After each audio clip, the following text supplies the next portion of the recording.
Welcome back to Spicer & Company. As I mentioned at the top of the show, today we're kicking off our special series on the 2020 election. It's called Battleground 2020. First up, we're going to talk about Michigan. The state voted for the Democratic presidential nominee for 6 elections in a row, from 1992 all the way through 2012. But Donald Trump broke that trend in 2016, turning the blue state red presidentially, narrowly beating Hillary Clinton by just under 11,000 votes. But Democrats won the state in 2018, in the 2018 midterms rather, taking the governorship and flipping 2 congressional House seats. Michigan is key to the president's reelection, and polls show him in a dead heat with Joe Biden in the state. I don't believe all of these polls, but, you know, it's interesting. The state also has a close election for the U.S. Senate, where Republicans feel incumbent Democrat Gary Peters is vulnerable, and Republican businessman John James is giving him a run for his money. There are some key House races in the state as well, so as you can see, a lot's at stake here. Joining us now to break it all down is Laura Cox. She's the chair of the Michigan Republican Party. Laura, welcome to the show. Thank you for having me, Sean. By the way, I just want to make it clear, we also invited the Michigan Democratic Chair, Lavora Barnes, to join us, but she did not respond, and obviously she's welcome back at any time. Laura, let me just start. As I mentioned, it was 0.22% of a landslide the president beat Hillary Clinton in Michigan last time. And so the question I have for you is, Hillary Clinton was, I mean, I hate to just use the word, but it was true. She was extremely disliked, is probably the best way to put it, all throughout the country, including in her own party. So take her out and put someone like Joe Biden. And while his policies may be far left, and while he may be missing a step these days, he's not generally as disliked as Hillary Clinton. That being said, how is that going to factor in President Trump being able to continue to carry Michigan?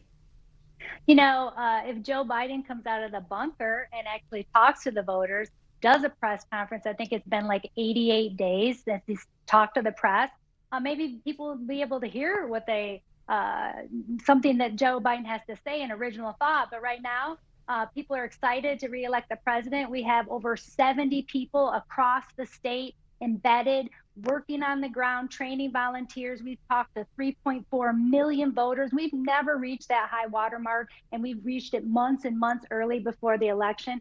We're excited to keep talking to folks about why they need to reelect our president. Laura, trade was a big issue in the president's last reelection. He's renegotiated the NAFTA, called USMCA now. How big of a factor will that play into Michigan's election, especially because of all the auto workers that are there?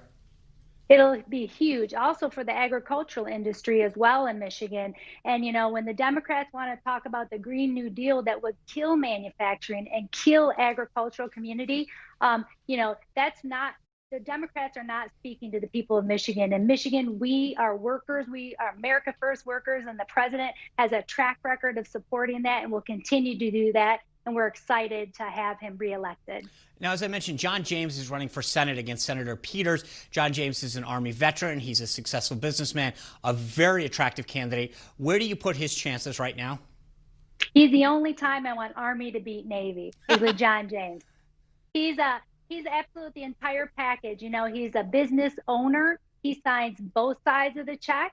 He's a job provider. He is a family man. He's a combat veteran. He's a strong leader. He's not afraid to fight for what he believes in. And the people of Michigan feel that they need a strong voice in D.C. in the Senate. We haven't had that for years. We are anxious to have that, and we're excited to work to make sure that he wins. In contrast, Gary Peters isn't listening to the people of Michigan. Quite frankly, he's the least known senator in the country. He's done nothing for 30-some years. He voted against Senator Scott's bill that just recently was passed. He's like not shown up for an oversight committee on China. He's done nothing. He's just getting his paycheck and not delivering to the people of Michigan. That's why we need John James. All right. Well, as we move forward in this election cycle, I'd love to have you back to check in on where we stand. I know you also have a couple congressional races. We're out of time right now, but I want to have you back because I know how key this state is going to be to not just the president's reelection, but to the balance of power in the Senate and in the House. So let's check back in soon. I appreciate you coming on. Thank you. All right. Well, with us now to further break down the races in Michigan, Tom Bevan. He's the co-founder and president of Real Clear Politics. Tom, welcome to the show. Hey, Sean, great to be with you. All right, nationally right now, RCP has Joe Biden up 49.5 and Donald Trump at 40.3. I have been a big believer that national polls don't mean anything in this election, but let's take a look at Michigan specifically. And here's the thing that I thought was fascinating when I looked on Real Clear Politics, is that right now Joe Biden has a 1-point lead in Michigan. But if you look at the polls that you have going back a few weeks, it starts with Biden had a 16-point lead, and then it gets to 15 and 14, then 9, 5, 2, and 1. It seems like the trend line is going way towards Trump's favor. Is that how you read it, or is it because they're different polls, it's way too much to read into that? I think it's because they're different polls. And so we've had 5 polls in Michigan in basically the last month, and 3 of them show in a double-digit race, not even close. Biden's blowing Trump out. But then we had 2 polls, the 2 most recent polls, as you mentioned. One was a Democratic poll done in conjunction with CNBC that had it a 2-point race. And then late last week, we had a poll from the Trafalgar Group showing it a 1-point race. Now, the Trafalgar Group, the pollster there is Robert Haley. He's the only guy who had Trump winning in Michigan in 2016. He's the only pollster that showed Trump winning in Pennsylvania in 2016. And so I think we have to pay attention to that because all the other pollsters sort of missed the boat, but he did not. And he uses a sort of unique methodology. And I spoke to him. I actually interviewed him on the phone last week to talk through the numbers with him, what he was seeing. And he said he sees this race as very, very close. Another interesting point that he made, Sean, was that he is seeing the social desirability bias, the idea that respondents aren't telling pollsters the truth about who they're going to vote for because they don't want to be judged. In other words, these are the shy Trumpers, the reluctant Trump voters. He said that he's seeing that it's stronger this time around than it was 4 years ago. And so that caught my attention, the fact that there are potentially some of these shy Trump voters. Silent guys, right? I mean, you're right. They're embarrassed to say they're voting for Trump. We saw that in another poll. Correct. Yeah. And so that's something just to pay attention to, in addition to the fact that Haley sees this race in Michigan is very, very close. So let me ask you about John James. He's running for Senate. I just asked Laura Cox about him. She spoke eloquently about what a great candidate he is. But the question I have for you is, A, can he win? And B, can he win if Trump doesn't carry the state? In other words, is there any way that he can run ahead of Trump? That's a great question. So a couple points to make. He lost to Debbie Stabenow last time around by 6 points in 2018. He got just under 2 million votes. Trump got about 2.3 million votes in Michigan in 2016. So I think James has a better chance this time around than he did in 2018. It was a bad environment for Republicans for the most part. And so he's going to need Trump to sort of turbocharge turnout to get him over the finish line over Peters. So that's the one point to make about John James, is that he's going to need Trump.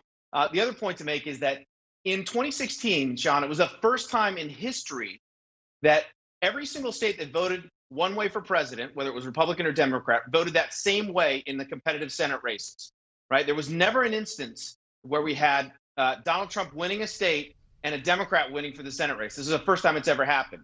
And so that would lead me to believe, given how polarized and divided we are as a country now, that that might hold, and that wasn't just an aberration. So if Trump is able to win Michigan, I suspect there's a good chance that John James could eke it out. Yeah.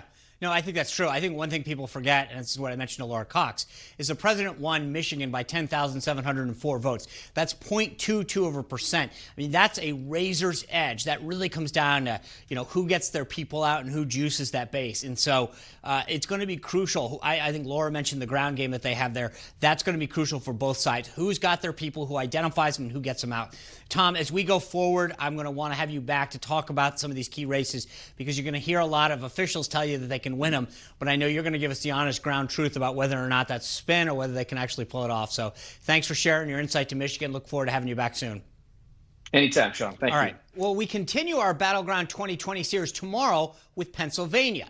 The Keystone State is another one that President took back from the Democrats in 2016.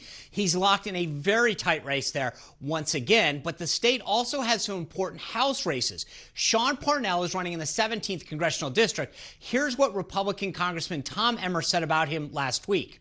We got Army Ranger Sean Parnell, as you mentioned. He's a New York Times bestselling author and decorated combat veteran who was awarded 2 Bronze Stars, one for valor and the Purple Heart. He's running against Connor Lamb, as you mentioned, who claims to be a moderate, but he is posed with the defund the police activist. He's endorsed Joe Biden, and he's endorsed Joe Biden's ban on fracking.